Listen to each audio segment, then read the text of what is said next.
how did it feel being mayor of Manila, capital of the Philippines, during the pandemic?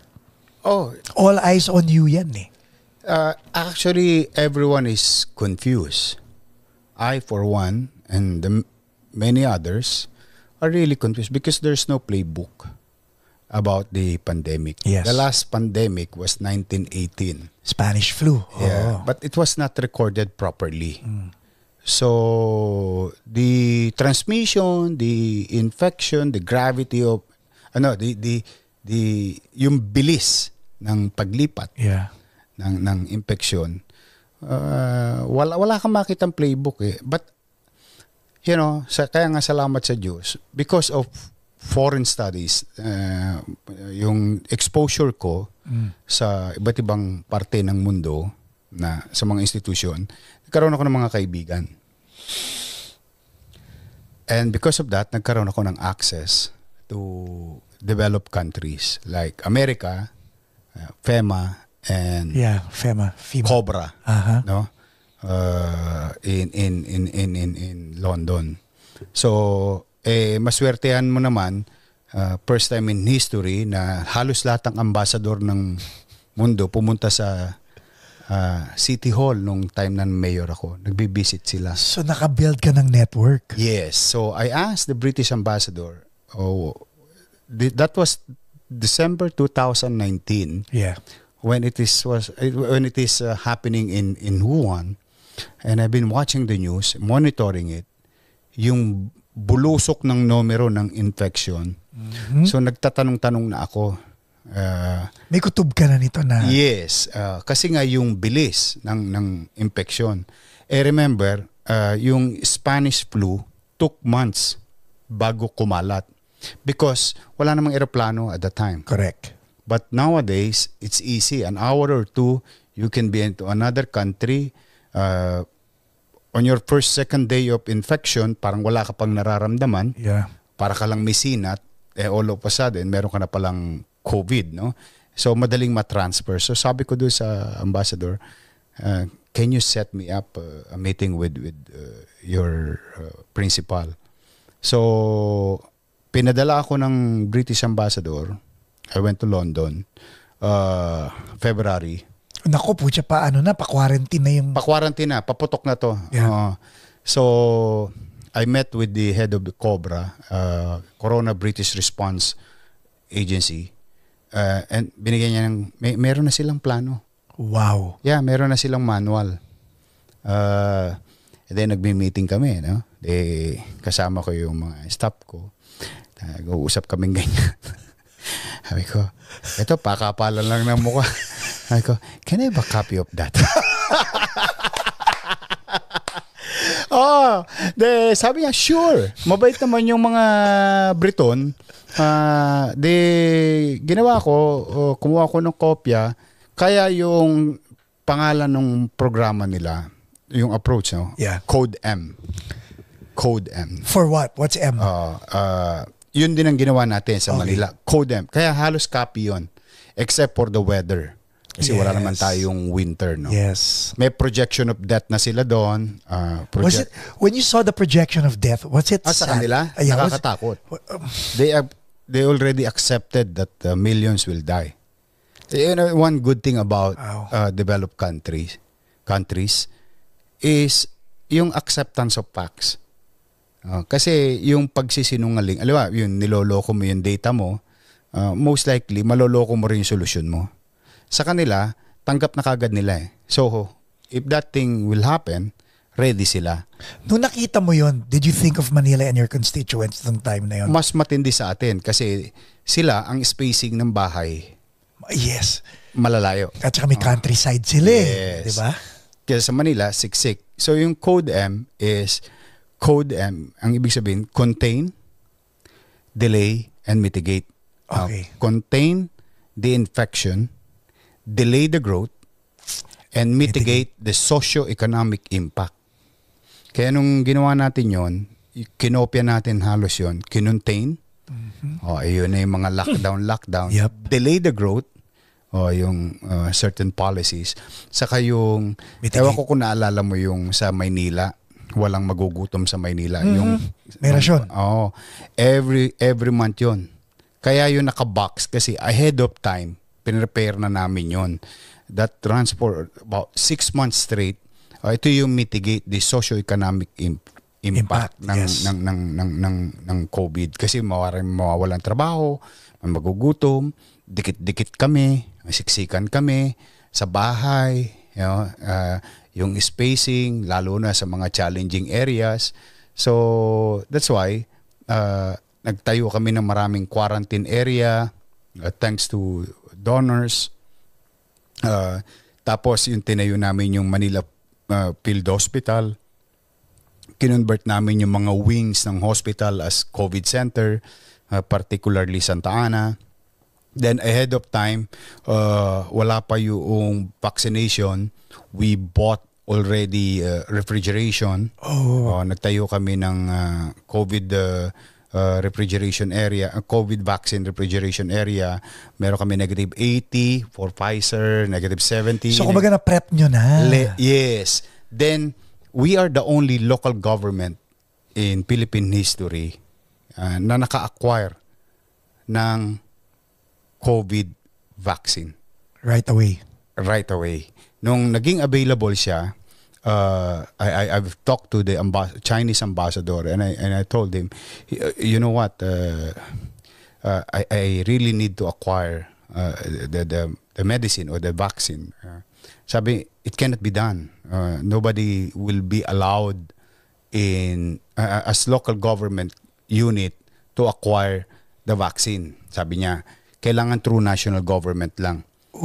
Sabi ko, what if I get the clearance from the national government that I can acquire through our money, pera namin sa Maynila. So coffer ng Manila. City government. Yes. Kasi naganda na kami, nangutang na kami. Marami na kaming hinanda dahil wala naman kaming pera. So ginawa namin, inutang na namin lahat kagad. Lahat ng mga, because of the plan, yung mga projection of cost to protect every single person, bawat isang buhay sa Maynila para maagapan namin. Sabi ko naman, naman kako pwede naman natin bayaran yan pagdating ng araw. Ang importante ngayon, ma-survive ang tao, Amen. Walang magutom, walang mamatay, hanggat maaari. Kung meron man, malimitahan natin. So, yung gamot, yung hospital, yung refrigeration, yung vaccine particular, napayagan ako ng national government, so nakabili kami. So may sarili kaming bakuna. Kaya ang ginawa naman namin, hindi naman namin pinagdamot. Winelcome naman namin lahat.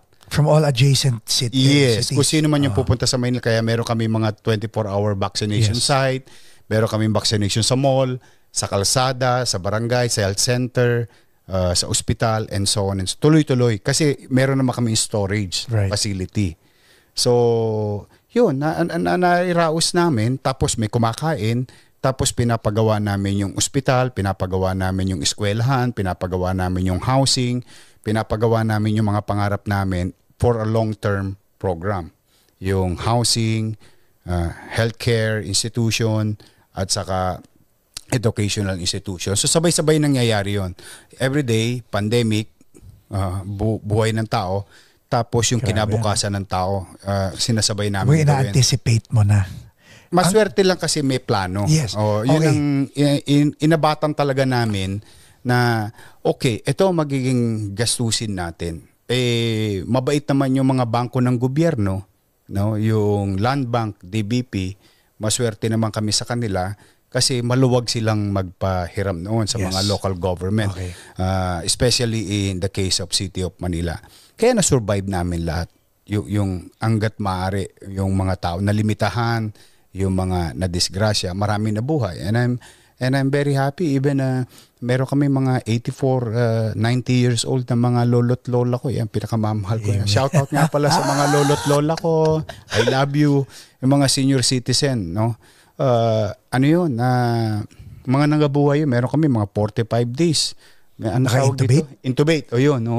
Nabubuhay. So yung ligaya nung, alam mo yung kahit gumastos ka ng bilyon-bilyon. Yeah. You won't Yung blink an eye na naggastusan, di ba? Yeah. Hindi mo pipikitan eh. Hindi Buhay ng tao kapalit buhay nun ng tao eh.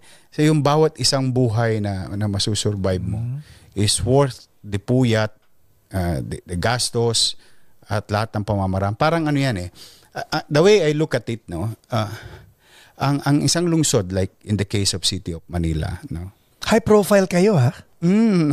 Yung para kang ama Oo. ng tahanan. Alam mo yung mga tatay, nanay na nanonood ngayon, ano, halimbawa, pag nagigipit sila, lahat yan ginagawa ng paraan ng magulang. Very normal. Yep. I think not only for Filipino culture or customs, but ganun talaga maging magulang. Ganun din ang pagiging mayor ng Maynila. Hindi ka magrereklamo kung may pera o wala. Hindi ka magrereklamo kung may resources o wala. Kasi you took the job eh. Yeah. Kailangan gumawa ka ng paraan. Kailangan mong gawa ng paraan bilang isang magulang. And pinagpapasalamat ko naman sa Diyos at sa mga institusyon, financial institution, pinagpapasalamat ko naman sa mga empleyado ng City Hall and the people of Manila. Very cooperative sila and very understanding. Yung inaasahan naming hundreds of thousand na mamamatay sa amin ay hindi namin narating. Amen. In fact, modesty aside, alam mo ba, Paco, I think you can Google this, no?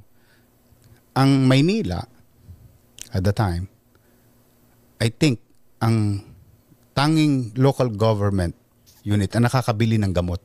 Wow. Remdesivir, Parisitinib, Molnupiravir. Alam mo itong mga mamahaling gamot to by the hundreds of thousands, 30,000, 50,000, mga ano yan eh. Yeah. Gamot na yan mismo sa pag may COVID ka, especially pag may malala na yung sitwasyon mo. Ang pinakasumikat dyan, yung Molnupiravir, no? Kami ahead of time, meron kami. Because yun pa rin, dahil nakapag-access ako sa mundo, nagsasalita pa lang yung World Health Organization, kausap ko na kagad yung MHD. Sabi ko, ano yung sinasabing gamot na approve na sa kanila? Yun. Tirahin nyo na yan, hanapin nyo na yan. Tapos, siyempre, sagot na naman, wala tayong pera. Huwag nyo intindihin yan. Sabi ko, kahit gusto mo, kahit yung relo na City Hall, dali mo kay Tambunting, ipasanla mo yan.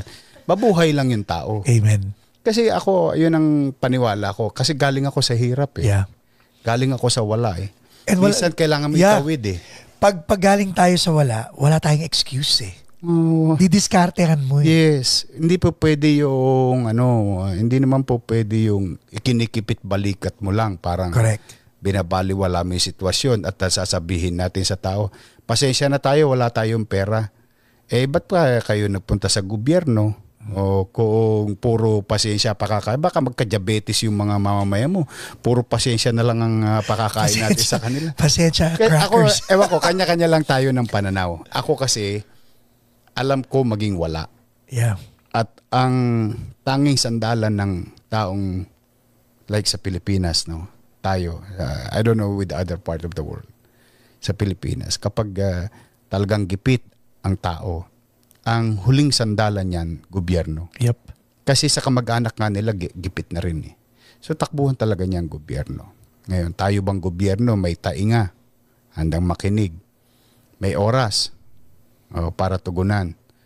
Tapos, meron ka bang abilidad para gawa ng paraan. So, you don't complain. You find ways. Sabi nga nung BDO, plugging pa, BDO. Yeah. Sabi nga, we find ways. Okay. Awa ng Diyos. Nakaraos naman. Alam mo kung anong gusto ko malaman kung anong takbo ng utak mo is, nagpunta ka ng UK, na kuha mo yung Code M. You saw the statistics. What was the conversation you had with your wife? Because, oh my God moment yan eh. Remember, may critical thinking ka. Muntik akong ma-lockdown. Kaya sa UK? Pagkakuha, sa world lockdown, di ba? Yeah. Bawal na yan. Lumipad, yeah. A few days before that, lockdown. Kaya pagkakuha ko ng plano, umuwi na ako kagad eh. Pero what was the conversation in the bedroom, kayong dalawang mag-asawa? Kasi, Well, There's a politician, Isko Moreno, and there's a husband, father, Isko Moreno di ba? Ayan naman pinagpapasalamat ko sa pamilya ko, sa asawa ko, sa mga anak ko. They paid the price. Pako, I think yung mga taga City Hall ng Manila alam to, or some people of Manila. You know, pagbukas ng mga regulation, pag-umpisa ng mga regulation, pag-start ng lockdown, 3 months hindi ko kinita pamilya ko. Wow. 3 months. Hindi ako umuwi ng bahay. Tutulog ako. Kaya nakikita ako ng tao, minsan naka-short na lang, naka-chanelas. Yeah. Pinatatakbo namin ng gobyerno ng 24 hours. Seeing them is already a luxury. But I cannot afford luxury at that time. Umaasa yung 2 milyong Manileño na may gobyerno silang masasandalan. So, well, thanks to technology, pa-FaceTime kami. Right. Pero 3 months, tutulog ako sa City Hall, 24 hours, pinatatakbo namin yung gobyerno, tapos chinecheck ko yung mga lolo't lola ko ba, nakukuha nila yung vitamins nila, tapos yung nagpadala pa ako nung gatas para lumakas yung pangangatawan nila, yung insure, yung Yeah. medyo yayamanin yung Iba-ibang ibang ibang level lang gatas yun. Kasi gusto ko nga malakas yung mga lolo't lola ko, yung mga senior citizen. Yes. And di ba nung kasagsagan ng COVID, sinasabi sila ang top pwedeng. Sila ang number 1. Yeah. Even the scientific studies being given to us, sila yung vulnerable, yung may sakit at saka yung mga may edad. Ayan. 3 months hindi ko yan kinita. Yung ayuda, kailangan ba na ibigay na? Gaano nakabilis? Right. Tapos yung gamot, dumating na ba? Ilan ng pasyente? Tapos yung oxygen. Nagkandaubusan ng oxygen. I don't know if you remember that. Ang Maynila, kampanteng-kampante. Kasi ahead of time, bumili na ako ng maraming tangke. By the hundreds of tanks ng, I think it's 50 kilogram, what we call it. May level ba sa malaking tangke. Inimbak na namin ang inimbak. Kaya nga minsan napapagalitan ako ng mga ibang mayor. Bakit daw, tawag dito, binibili na namin lahat. Ay, hindi ko naman binili ni lahat. Binili ko lang ahead of time. Correct. Kasi ang isang kailangan ng COVID patient is yung regular, yung oxygen niya. Oxygen level niya. Kailangan laging nandiyan. Yung oxygen, pag nahigop na, wala na yun . So we have to buy, we have to acquire. Thanks to our doctors, yung mga doktor ko sa ospital, sila rin na nag-aabiso sa akin, yung mga infectious doctor. Yeah. Sila nagbibigay sa akin ng information. Ako naman, I take their word for it because sila yung nakasalang sa... Actually, expert, di ba? Yeah. Expert, of course. And having said that, nung nagkakaubusan ng oxygen, pati sa India, remember, nagkakaubusan ng oxygen. Sa Maynila, awa ng Diyos, panatag ang pamumuhay ng tao. Lagi kami meron. Ngayon, sinishare naman namin yan, yung mga baricitinib, molnupiravir, sa iba't ibang tao. Sa buong Pilipinas, sa buong Metro Manila. Ang katwiran ko naman noon, ipagpasalamat natin sa Diyos, hindi natin nagagamit. So, we are in a good condition. Yes. Depende sa perspective yan.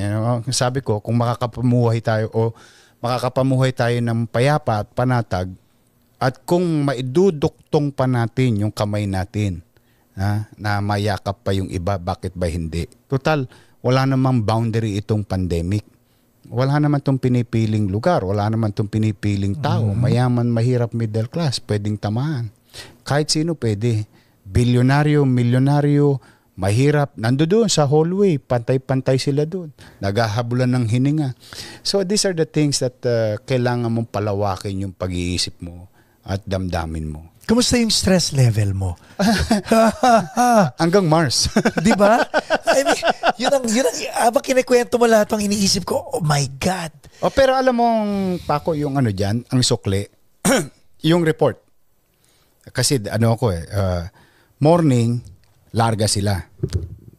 Trabaho lahat ang ginawa namin, pinlano namin ng gabi. Ang adjustment niya kasi gabi. Yes. Gabi naman, bibigay sa akin lahat ng data Ako, bago ako, minsan hanggang alas 2, alas 3 madaling araw, may kausap pa ako ilang opisyal, tapos ipa-plot namin, no? Tapos rejection. Yes. Tapos, yung pinakagusto kong report, ilan yung lumabas. They survive in 14 days. Yun naman, nakakatanggal ng pagod. Diyan ko yung naikukwento sa iyo, pati yung mga 90 years old, 80 years old, 60 years old, na nangabuhay, ikinalulugod ng pamilya nila. Yun naman, tanggal na lahat ang stress mo, tanggal na lahat ang pagod mo. Basta may mabuhay na isa, araw-araw, happy kami. I always congratulate all the doctors, nurses, all the frontliners. I always send them message, sometimes small token, food, and all other things. But I make sure na meron silang PPE, I make sure meron silang bakuna, I make sure na meron silang gamot. Kasi kahit anong galing ng doktor at nurses o medical frontliners, kung wala namang gamot o gamit, baliwala din. In fact, modesty aside pa ako, bumili pa kami nung oxygenator sa Singapore. Yung nagkikreate siya ng oxygen. Tapos meron din kami yung mobile x-ray. No, yung mobile x-ray, nakahirati yung pasyente, hinang-hina. Pwede nang tirahin doon sa kama. Yan, hindi na kailangan tumayo. Hindi na kailangan tumayo. Lahat yun, we made it available. Testing facility. Ang dami yata namin testing facility. Sa Katiway, walang toss gas. Yun ang maganda. 1-2. 1-2 sawa, dot-dotin mo ng dot-dotin yung ilong mo. Kasi bawat ospital, nilagyan ko ng testing facility.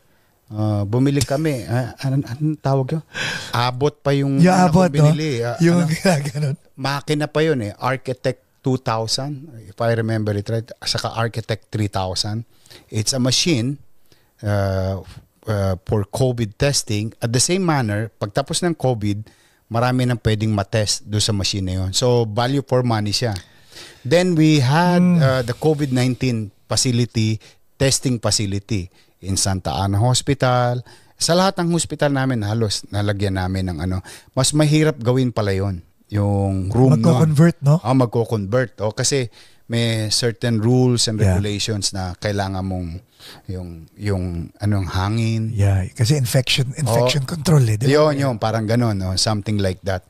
Mahirap siya makuha pero na-achieve naman namin. Kaya naging model ang Maynila. Most of our COVID policy, whether economic, peace and order, gamot, o medical, even facilities. Yung Manila COVID Field Hospital, maganda istorya nun, Paco, sa mga viewers natin. Nakita ko yung India incident. In shortage ng facility. At nakita ko yung humahagok yung tao papunta ng emergency room, yung gaganon. Tapos kumukollaps na lang sa hallway. So sabi ko, alam mo, kahit anong dami ng ospital natin, mapupunuan tayo. So we have to create a facility dedicated only for COVID patient. Sabi niya, sir, wala na tayong space. Sabi ko, then we create space.